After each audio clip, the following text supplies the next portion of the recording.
My brother slid that letter across the conference table. He was smiling. Not a nervous smile, not even a guilty one. The kind of smile that tells you someone has been planning this for a long time and feels very good about how it's going to go. I looked at the paper. Then I looked at him. Then I folded my hands in my lap and said nothing. That was 4 months ago. I want to tell you what happened in that room. But first, I need to tell you about my mother, because none of this makes sense without her. My mother's name was Beverly. She raised me alone from the time I was 9, after my father left for reasons she never fully explained. And I stopped asking about somewhere around age 12. She worked as a medical transcriptionist, which meant she spent her days typing other people's words with absolute precision. She was meticulous about language. She corrected my grammar at the dinner table. She kept a dictionary on the kitchen counter. She never once in her life misspelled the word necessary. I am 31 years old. I work as a forensic document examiner for an insurance company in Nashville. My job, the job my mother always said was very specific, is to look at documents and determine whether they are real. I know what a forged signature looks like. I know what pressure inconsistency looks like. I know what happens when someone uses a digital pen on a tablet to replicate handwriting they've only seen on birthday cards.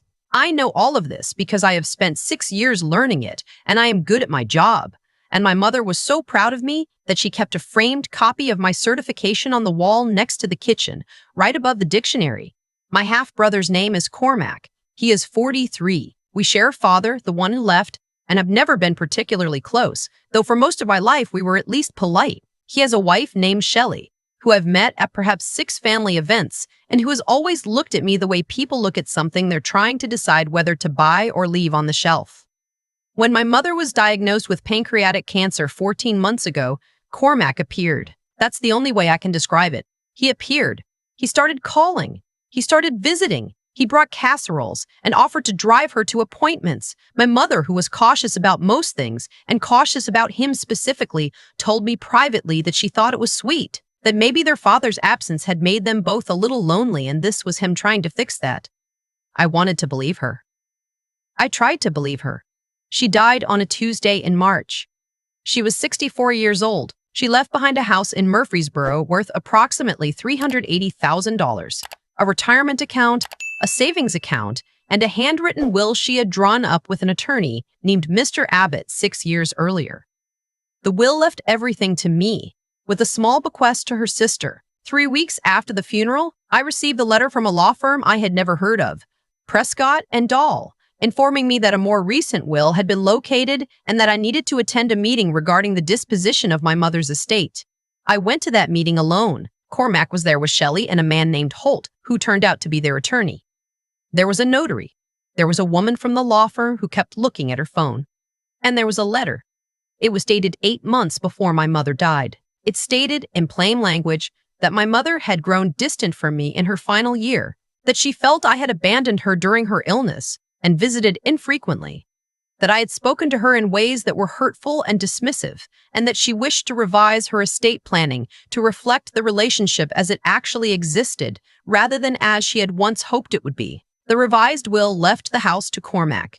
The accounts, split equally. I picked up the letter and read it twice. Then I set it down. "Can I have a moment with this?" I asked. The woman from the law firm said, "Of course. Take your time." I took 4 minutes. I read it a third time, and I noticed 3 things. The first was the date. The letter was dated October 14th. My mother had been in her 2nd round of chemotherapy in October. She had been exhausted and nauseated, and some days she couldn't sit up for more than an hour. I had been there. I had taken 2 weeks of leave from work to be there. I had a hotel rewards account full of points from the Marriott 8 minutes from her house. The second was the signature. My mother signed her name Beverly A. Kowalczyk. She had a very particular way of making the letter K, a long, clean vertical stroke with the legs of the K starting slightly higher than you'd expect, almost touching the top of the stem. It was distinctive. It was consistent across 30 years of documents I had seen her sign. The signature on this letter made the K in a standard way, normal, unremarkable, not hers. The third was a phrase in the 2nd paragraph. The letter said that she felt I had treated her with cold disregard. My mother did not use the word disregard. She thought it was pretentious. She used to say, "The problem with educated people is they say Disregard when they mean ignore. It was a joke, she repeated. I heard it at least a dozen times over my life. I set the letter down. I said I would need to consult with an attorney before signing anything. Holt started explaining the timeline for estate proceedings in Tennessee. I listened. I nodded. I did not tell any of them what I had just seen. On the drive back to Nashville, I called my colleague Petra. She's a handwriting analyst with 17 years of experience. I told her I needed a favor. I want to be honest about the next 4 months, because they were not easy. There were days I called my mother's phone just to hear her voicemail. There were days I sat in her house, which I still had access to because the estate was in dispute and the court had put a hold on any asset transfers, and I just sat there. I ate cereal at her kitchen table. I looked at the frame certification on the wall. I did not contact Cormac. I did not respond to Holt's follow-up emails except to say that I was in the process of retaining counsel. I hired an estate attorney named Ms. Okafor. No, wait. Let me think of a different name. Her name was Ms. Whitfield. She had an office in Brentwood and a very calm voice that I came to find deeply reassuring over the following months. Petra examined the signature. She examined it against 6 other authenticated samples of my mother's signature. Birthday cards, tax documents, a lease agreement from 2019. Her conclusion was unambiguous. The signature on the revised will was inconsistent with my mother's authentic signature in multiple measurable ways. The pen pressure, the angle of the letter K, the spacing between the A and the K in the last name. Then I started looking at the document itself. I have access to certain forensic tools through my job. I was not using company resources. I was careful about that. But I know how to examine a document. The paper itself was consistent with documents printed in the last 2 years. Fine. But the font used in the letter was Garamond, 11 point. My mother's attorney, Mr. Abbott, had sent me the original will, and it was typed in Times New Roman 12 point. That could mean anything.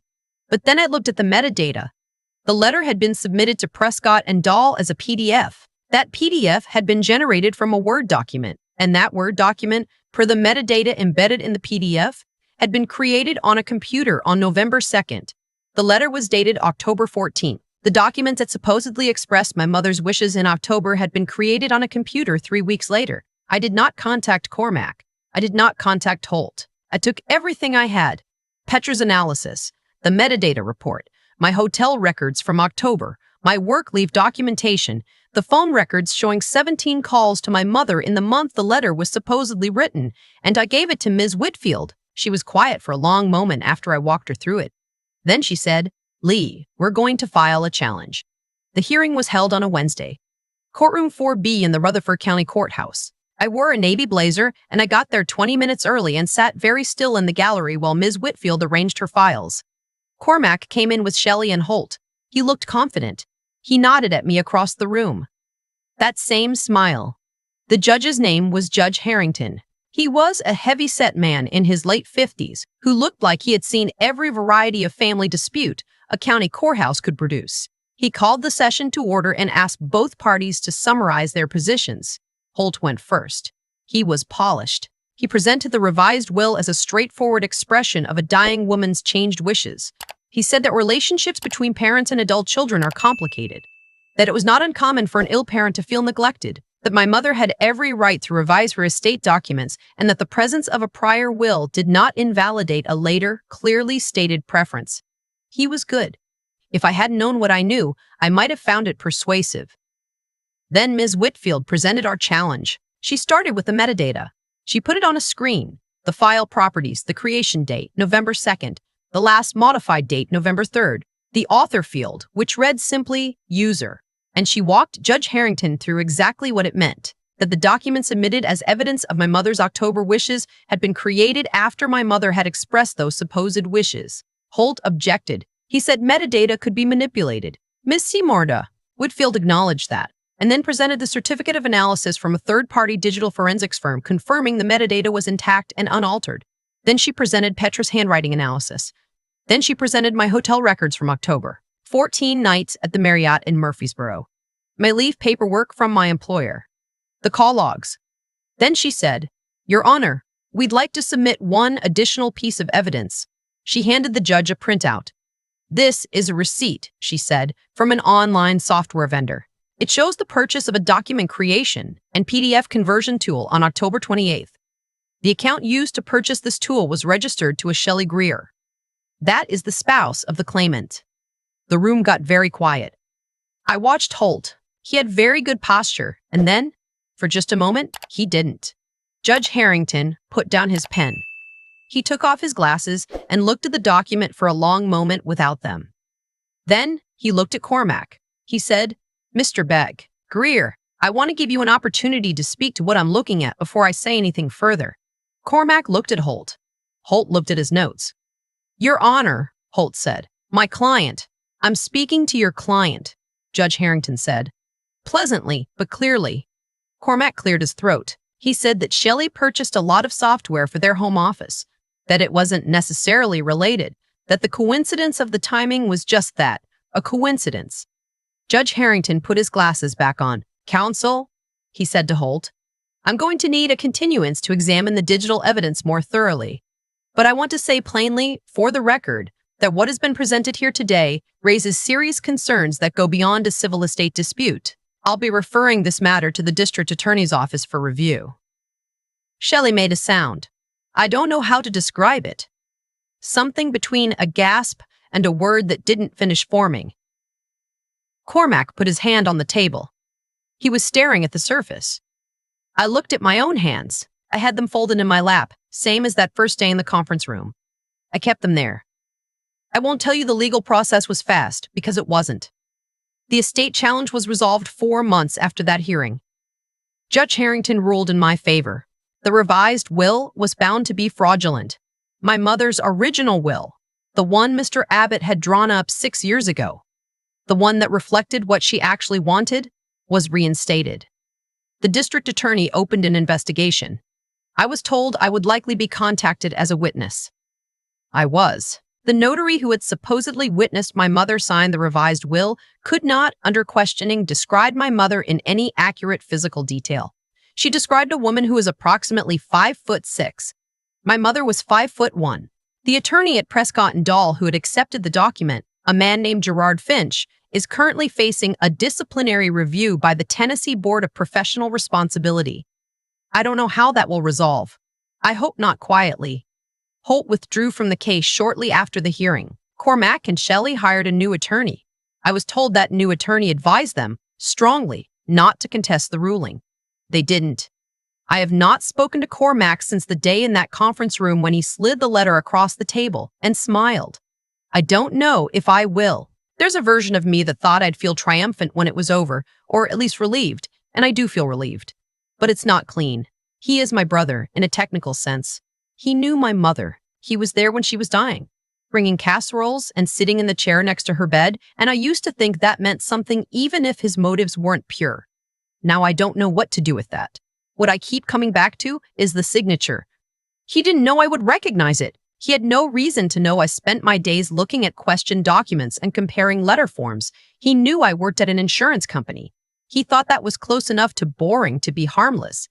He didn't know what I know, and he didn't think to ask. My mother used to say that the problem with arrogant people isn't that they think too highly of themselves. It's that they think too little of everyone else. She was right about that. She was right about most things. I went back to her house a few weeks after the ruling. I sat at the kitchen table with a bowl of cereal. I looked at the framed certification on the wall. I looked at the dictionary on the counter. Still there, spine a little cracked from years of use. She kept it because she believed words mattered. That precision mattered. That saying exactly what you meant and meaning exactly what you said was a form of respect for the person you were talking to and for the truth. Someone tried to use words against her after she couldn't speak for herself anymore.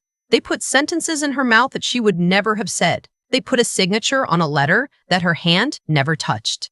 I found it because she raised me to pay attention, because she framed a certificate and put it on the wall and was proud of what I knew how to do. I don't know if she can hear me when I talk out loud in that kitchen. I don't know what any of us get after, but I talk anyway. I told her what happened. I told her it was over. I told her the dictionary is still on the counter. I think she would have found the whole thing deeply satisfying and also completely unsurprising. She always said, be methodical, be precise, be patient, don't react. Document. I was listening, Mom. The whole time I was listening. I've thought a lot about the moment Cormac slid that letter across the table. Not because it still hurts, though it did, for a long time, but because of what he assumed when he did it. He assumed I wouldn't look closely. He assumed I was grieving too hard to think straight. He assumed that the version of me sitting across from him was just a daughter who had lost her mother, and that grief was the same thing as helplessness. That assumption was the first mistake. Everything that followed was just the consequence of it. I don't think Cormac is a monster. I've sat with that question long enough to be honest about it. He's someone who wanted something he didn't earn, and he chose a path that required him to believe I wouldn't fight back. The forged letter, the purchased software, the notary who couldn't describe my mother accurately, none of that happened in a single reckless moment. It was planned. It required sustained effort and sustained contempt. The kind that comes from genuinely not seeing the person in front of you as someone capable of standing up. That's what I keep coming back to. Not the betrayal, but the underestimation. My mother raised me to be precise, to pay attention, to understand that the details other people consider too small to matter are often the ones that matter most. She didn't know she was teaching me something that would one day protect what she left behind. She was just trying to raise a person who took the world seriously. But the result was the same. When the moment came, I knew what to look for. I knew because she taught me that knowing things is its own kind of power, and that power doesn't announce itself. It just waits. There's something I want to say about patience, because I think it gets misunderstood. People hear I waited 4 months, and they think I was passive. They think I was afraid. What I actually was methodical. There's a difference between doing nothing and choosing not to act until you have everything you need. One is paralysis, the other is strategy. My mother used to say that the person who reacts first rarely wins. The person who prepares longest usually does. I won. Not dramatically, not with a speech, with a PDF metadata report and a handwriting analyst and hotel receipts from a Marriott 8 minutes from my mother's house. With documentation, with patience, with a specific, unglamorous knowledge I had spent 6 years building. Cormac thought he understood what I was. He was wrong, and that wrongness cost him everything he was trying to take. I'm not telling the story because I want sympathy. I'm telling it because I think a lot of people have been underestimated by someone who should have known better, and I want them to know that being underestimated is not the same as being weak. Sometimes it's the most useful thing in the room. Know what you know. Document everything. Don't react. Prepare. And trust that the truth, handled carefully enough, has a way of surfacing exactly when it needs to. Mom knew that. She kept a dictionary on the counter to prove it.